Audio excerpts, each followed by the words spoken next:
Welcome to 247 Real Talk. I'm your host, Julian Perry. It's a pleasure to be here with you once again for another episode of the 247 Real Talk podcast. I hope you had a great week since we last spoke. I always check in with you to make sure that things are going well. I know it's a stressful time, especially getting close to the elections, and there's so much in the news. It's Wednesday, October 16th, about 7:34 p.m. when I'm recording this. For those of you who know and those of you who don't know, I don't usually celebrate it, but tomorrow, October 17th, as part of my transparency, is my birthday. I'm not going to tell you how old, but it is my birthday. I'll be at work as usual. I'm not taking a day off. I'm not big on celebrating birthdays now. We can have another conversation about that some other time. But when I come back, I'm going to give you a little bit of update on my progress as I get closer to my surgery. And then we're going to talk a little bit about how people's choices reflect their true values. I'll be right back.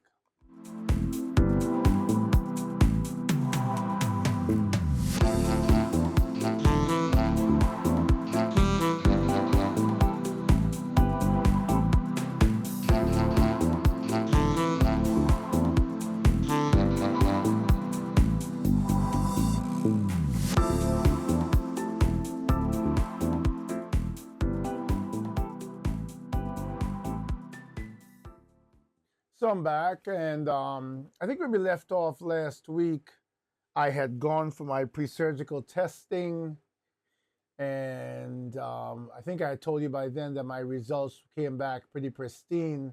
They had done a cotton swab, nasal swab in both nostrils for staph and MRSA. Those tests came back positive. So they sent me a prescription of an ointment, and for 5 days prior to the surgery, twice a day I have to saturate my nostrils with this ointment. You know, MRSA lives on many people's skin, and it is something that is around a lot. And as long as you don't have a weak immune system, you're fine. You walk around with it. But I guess every precaution is taken when you're doing surgery, and they're gonna cut you and go into your body. They don't want an infection, right? So I think I told you there's also that shampoo they gave me that 3 days before for the 3 showers each day before the surgery. I have to shower my regular shower, then shower with the wash off the soap and everything, and then shower with the shampoo, and then heavily saturate my knee where the surgery will be and let that sit for 2 minutes before I wash it off. This is actually, I think, very admirable. I think that it's nice to see the precautions are being taken to make sure that I have as much success in terms of not getting infected. I mean, the pain of them cutting my bone and then inserting metal and having to heal, that alone, it's by itself requires great pain management and medications, and and a lot of endurance, right? And a lot of grit, and a lot of tolerance for pain, and even if you can't tolerate, you have to deal with it. So you don't want an infection on top of that, and fever, and having to go into hospital and all that. So I appreciate everything, and the effort they take, and all the questions they ask you about your home, and if there's any clutter, and if there's clear passage to your bedroom, and all these things, how you get up the stairs, where your bathrooms are, if you have a walk-in shower. Today I had to order a commode, 3-in-1 commode, and it raises so that when I have to use the bathroom, I sit at a height that doesn't hyperextend my knee, etc. So I know that come election day, I won't be able to, and elections is a Tuesday, so that would have meant that I would have recorded an episode the night after the Wednesday, and been able to talk about the results. I don't foresee that, because that will be basically 1 week. Elections is exactly 7 days after my surgery.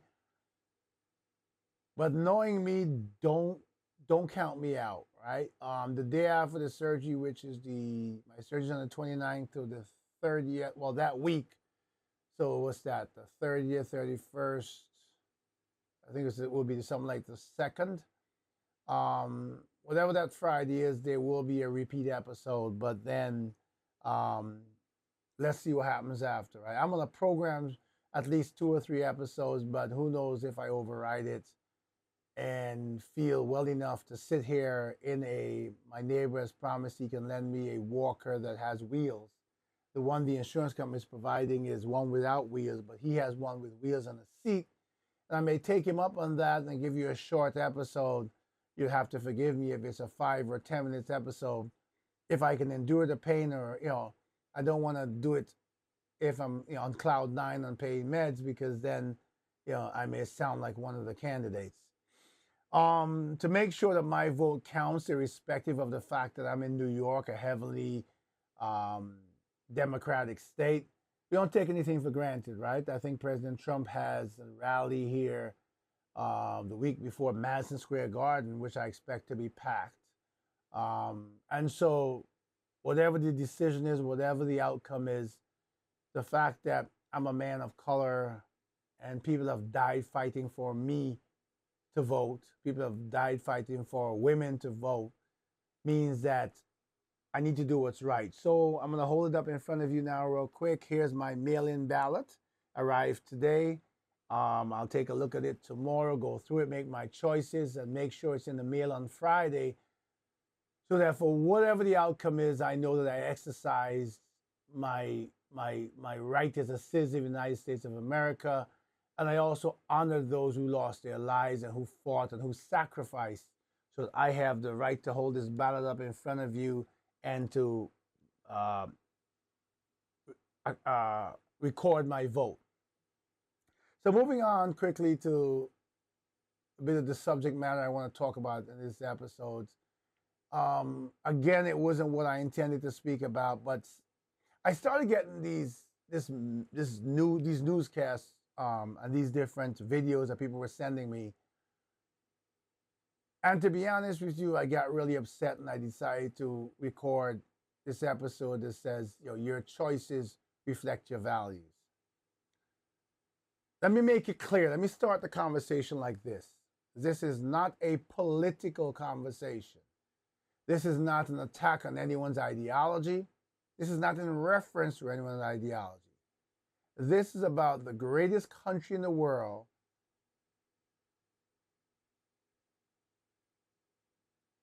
what did I say?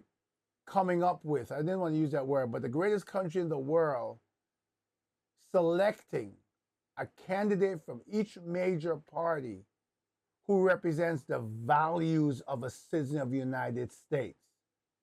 Not what political ideology there is, because I will tell you this, I've told you before, someone like myself who is independent-minded, there are things and there are fundamentals of the Republican Party that I agree with. There are fundamentals of the Democratic Party I agree with. There are fundamentals of the Independent Party I agree with. So this is not a political conversation. This is a conversation that says when the world looks at the candidates who are running for president, they must represent the ideals of this country, the intellect, the class, the eloquence, the behavioral mannerisms that allow us to claim or continue to secure the claim that we are the greatest country in the world. The problem I have with MAGA is not your political philosophy, your political ideology. It is the fact that when I saw these video snippets today, they brought back the anger that I had as to what your candidates has done. I watched one interview where he made fun of John McCain, may he rest in peace, and says that he got captured, so he doesn't like him. He likes soldiers who don't get captured. Pause. First of all, this is coming from a man who never was in the military, who never went to war, who never served this country in that capacity, who I believe didn't pass the physical, versus someone who went, fought, and was captured. Imagine you're at war and your platoon gets captured, or you're sent on a detail, or you're the point man and you get captured. That makes you weak. And the fact is that you didn't get killed during capture, you endured it and made it back home. This is someone that we should lift up on our shoulders, someone who represents the grit and the resolve of an American, not someone we should make fun of. And if you say that you don't like soldiers who were captured, well, you say that you talk about the war in Israel, for instance. I'm pretty sure there's soldiers of war there on both sides.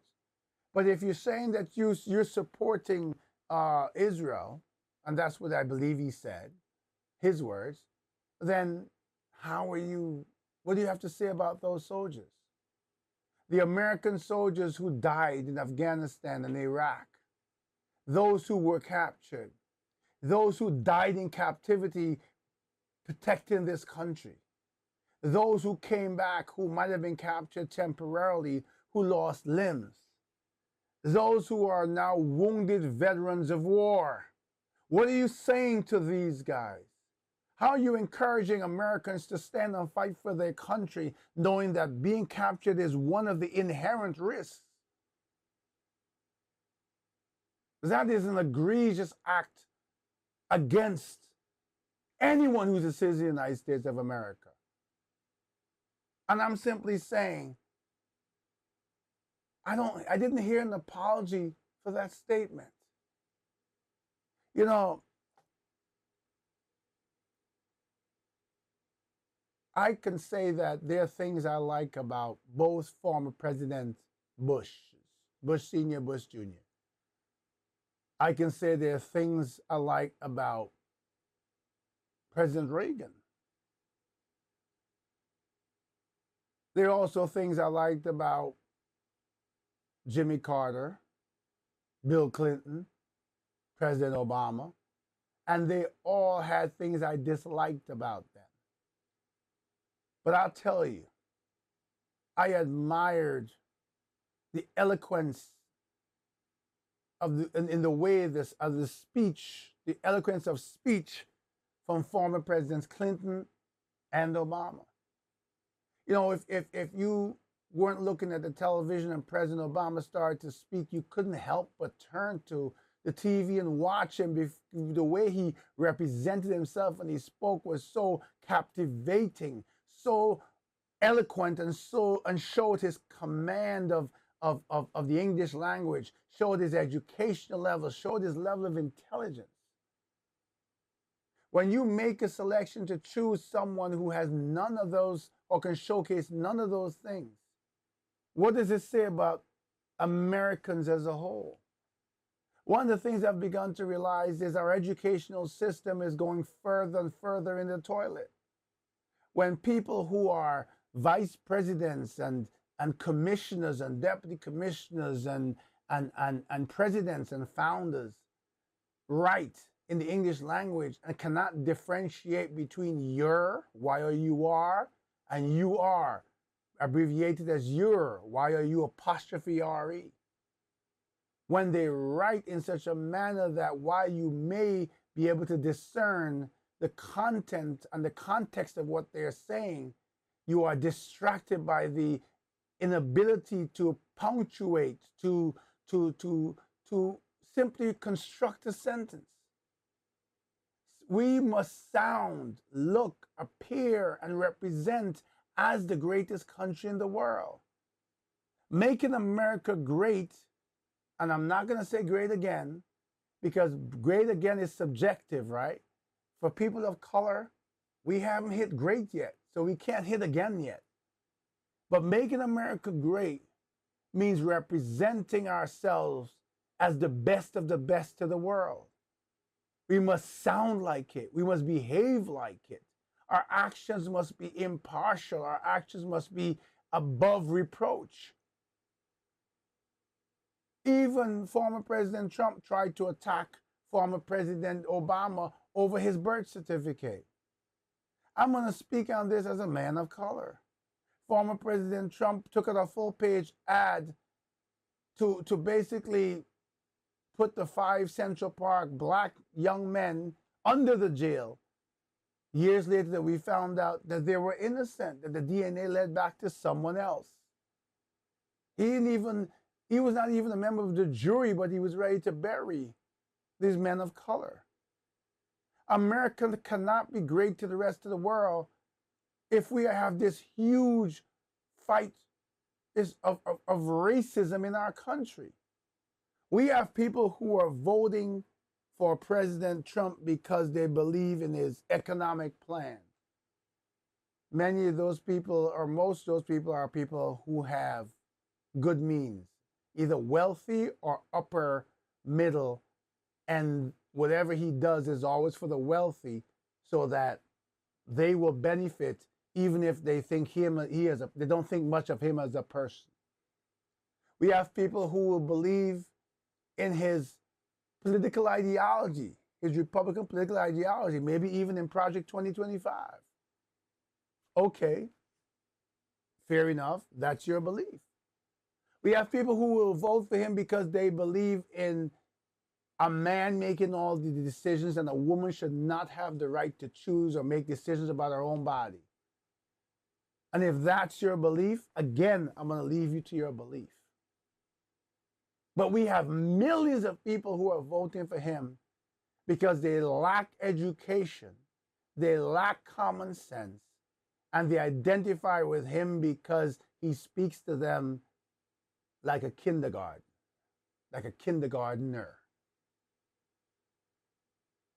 Have you ever noticed these days how many of our fellow citizens can't write? Have you ever noticed these days that people are so dependent on social media and TV that they've forgotten about books and therefore don't have the ability to read one? We should be striving to lift these people to a level of educational abilities that they match what America should be presenting to the world. Instead of doing that, we are willing to have a leader of our country that other leaders and other citizens all over the world laugh at. Let me tell you the truth here, whether you like it or not. In closed sessions and behind closed doors, many of the people who publicly support the Republican Party don't, in their own private spaces, don't support their candidate. Because there are many wealthy but highly educated Republicans out there. So that's their smartness in voting Republican this year. Their smartness is a capitalist smartness. It's about what having President Trump in office will do for their bottom line. It's how much wealthier they'll become, how many more tax laws they can skirt, because part of what he represents is lawlessness. Don't be angry at me if I'm telling you the truth. Be honest with yourselves. If you are voting in this election because you believe in the fundamentals of the political ideology of your party, then vote either side, and I respect you for that. But don't tell me about making America great again if you are being honest and represent that for people of color, for women, for LGBTQI community, America has yet to become great enough for us to call it great. We still have people hating us and allowed to publicly display racism on the streets with the police. The police who are hired and who are paid from taxpayers' money, from everyone who works across the board, every race, creed, and color, paid for public servants. And they are there forming a line between people of color and those who want to spew racism and hateful speech at them. Maybe those powers should be used to deal with those who are spewing the hatred and the racism. Those things should not be covered under freedom of speech because they're destructive. Freedom of speech should mean that I can speak freely as long as I'm respectful. I can say things like, and that's not me, I'm saying, a racist person can say, I believe that this race is superior without the hate speech, without the rhetoric that spews violence, without the degrading rhetoric. Someone can say, I like green apples, while the rest of the world likes ripe apples or red apples, and that is okay. But it's not okay for me to say, I like green apples, and anyone who likes red apples, you are this and that, and if I can, I would kill you. Go back to where you came from. You are a piece of dirt. There is a difference. We need someone who's going to stand up in this society and stop that. The only hope I have for racism stopping in America or being subdued, or not even subdued, being eradicated to a point where it's real minority, in true essence, is the new generation Z. A generation that I'm looking at that while they lack a lot of what we had, education-wise, a lot of them are not paying attention to certain fundamentals. But in a way, I admire them because they're also not paying attention to our foolishness that the older generation is. They're marrying regardless of race, creed, and color. They're marrying for love. They're marrying because they like someone irrespective of what they look like, what they sound like, or where they came from. They're setting an example to us that we should be setting for them. So it goes back to the title of this episode. Your decision this election day will reflect your values. You can come out publicly, you can show whatever face you want, but I promise you that when you go to bed at night and you start to dream, you are alone for that moment in your dream. You have to live with who you are, with the choices that you make. And I hate to tell a lot of you, but neither of these candidates or any candidate in any election ever cared about everyone. I'm telling you that, and I believe that. Many of you who are willing to fight each other, to destroy your family that was once a close-knit family, to break up Sunday dinners, as we call it, and family gatherings because of your opposition in politics. You're fighting for a candidate who does not know your name.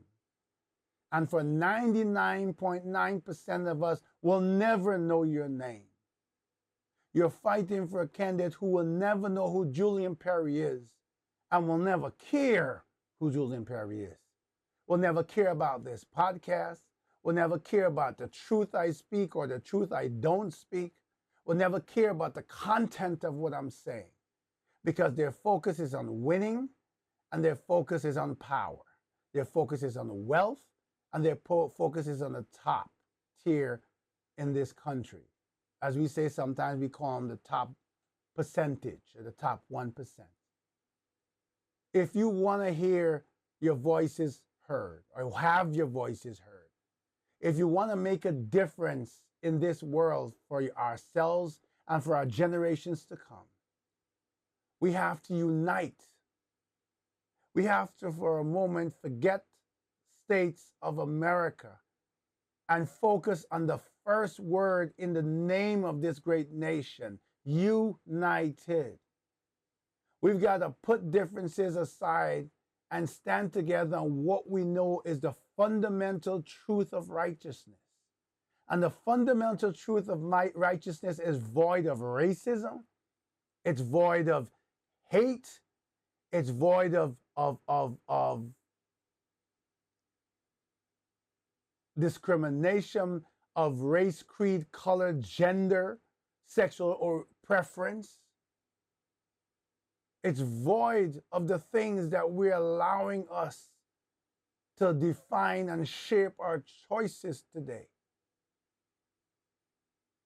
In 13 days from when I'm recording this, right? No. It's 20 days maybe. we will make a decision as to who will shape this nation for the next 4 years. But it's bigger than that. We have to decide whether we want our children and our country to go back to the basic fundamentals of decency and eloquence and to be a showcase society for the rest of the world. What is scary here is if you remove people who, like me, who are looking at this straight down the middle, if you pay attention, you're seeing fights within the parties themselves. Because especially Republican parties, what we call the old Republican parties, the parties of the Bushes and the Romneys and the Gingriches and the Cheneys, they're not in alignment with the current candidate or the current selection. People might not like what I have to say. Don't hate me for it. Send me an email and let's have a constructive conversation. And if you disagree with me, tell me why. Show me why my perspective, my position is wrong in a respectful way. And if you manage to do that and convince me otherwise, I will come on this very podcast in front of all my audience. And I will say I was wrong. And I will say this person spoke with me. And this is why this candidate is a better choice for America. But if you ever hear the news reporters go in the lines of people or the rallies and have interviews with some of these people attending, and you hear their ignorance, not saying that in a, it is a derogatory in the sense that I'm not saying that to make fun of people. I'm saying that to describe truly their lack of education, their lack of the basic knowledge. I remember an interviewer one time asked someone a question at a Republican rally about September 11th. And it was a question about President Obama. And this guy says, I dislike President Obama because what he did during 9/11 for our country. He sent our troops to war. Huh? I mean, this is their lack of basic knowledge. I remember another guy on a social platform talk about, I'm not one of those people who ask for handouts. I don't need Obama. I got insurance from the Affordable Care Act. Even his own Republican people came out and bashed him and basically said to him, you're what's wrong, because you have no clue that they're one and the same. That person disappeared from the conversation, because even those he expected to join his hoorah chased him away. The problem is many of these people who have the right to vote as American citizens are making decisions based on their fact that they're being brainwashed. Many of them are making decisions to choose a candidate because the other candidate is too intellectual for them. And when that candidate speaks, they don't understand half of what they're saying because of their very limited vocabulary. Many people have voted for one candidate because they're intimidated by the other. Many people will vote against the Democratic Party this election because deep down inside, while they come out and smile to the public, they, men, are male chauvinist pigs. And they can't bring themselves to vote for a woman to lead this country. Newsflash, every single man who has an issue with a woman leading this country, you did not get here without 50% being a woman. You came here with two parents. And the person who birthed you, who went through the pain, the unimaginable pain that men can't endure of childbirth, was a woman. So understand what you're saying this election. Like I said, this episode is not about political ideology, it's about truth. What you are saying is if your mother chose to be a politician, You would not vote for her because she's a woman. Then there are those who will not vote for her because she's a woman and because she's a woman of color. God help us all if this is what America has become and this is what our future looks like. I'll see you again in another week. Thank you so much for allowing me to be a part of your conversations, of your thoughts, and a part of your support. I am very encouraged at the numbers as they go up and the amount of people who are reaching out, the amount of people who are listening to the conversation. I hope that even if you outwardly agree with me, I will touch some nerve within you with the truth of what I've said. I am never coming from a hateful place. I'm coming from a truthful place. And even if you are someone who hates what I'm saying, if you are respectful, we can have a conversation. Maybe I can help you see things differently. Or maybe I'm wrong and there's something I'm missing that you can help me see that I don't know about at this time. Always be respectful. Otherwise, you simply will not be part of my audience. Because this podcast is about truth, respect, love, and honoring the Creator. Again, it's been my pleasure to be with you for another week. I thank all of my supporters. Next week is, yes, there will be, well, wait a minute, let me be sure here. Today's the 16th, yes, the 23rd. Yes, so next week there will be another live episode. And then I'll be gone for the week after that in terms of recuperating and my surgery's on a Tuesday. I usually record on a Wednesday, so that's not going to happen. And then the week after that, I believe, is elections, and we'll see whether that walker with the wheels will allow me to sit in front of this camera and have a conversation with you about how we chose across this country. And may the Almighty God be with us as we dig deep inside and search ourselves for virtue, for righteousness, for truth, and to honor our Creator, so that when He looks down at us, He can see who we are and whose we are. Until the next time, please take care of yourselves and each other.